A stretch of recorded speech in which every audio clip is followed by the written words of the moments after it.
Qu'avez-vous fait ce week-end, Diana? Moi? Oh, rien de bien intéressant. Vous nous dites ça à chaque fois. C'est ainsi, j'ai une vie qui n'a rien d'excitant. Connu sous le nom de sanctuaire des Amazones.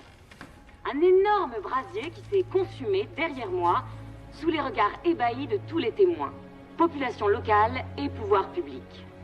Cet incendie était visible à des kilomètres alentour. Invasion. Mais chose incroyable...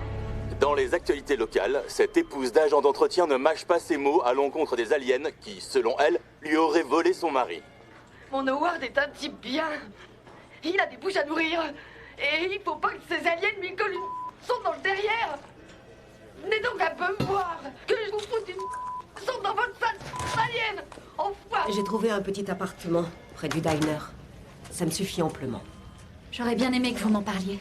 Oh, laissez. J'avais des mensualités en retard et la banque vous saute dessus comme un cougar si vous leur devez le moindre cent.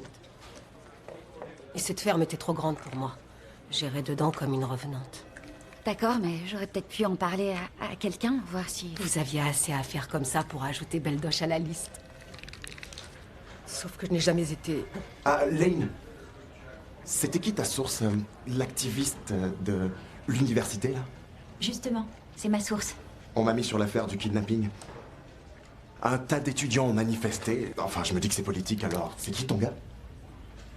Je lui demande si elle veut bien te répondre. Ah, c'est pas lui, c'est elle. C'est pas elle, c'est lui.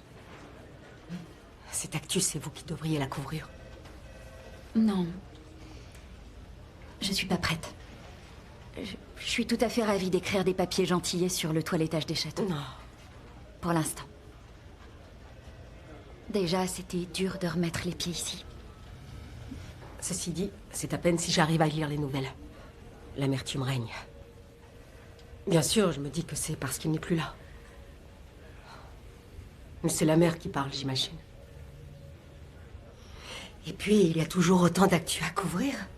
Clark m'avait promis que vous gagneriez un second Pulitzer. Ah, sans rire? Vous pouvez me croire. Il disait qu'il n'avait jamais vu de jeune femme aussi assoiffée que vous. Affamée. Affamée, oui.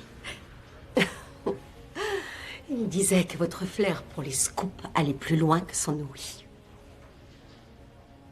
À l'époque, l'actu avait un sens. C'était pas juste un puzzle. Le but était de savoir le vrai. Le but était d'ausculter le moteur du monde quand il tournait encore.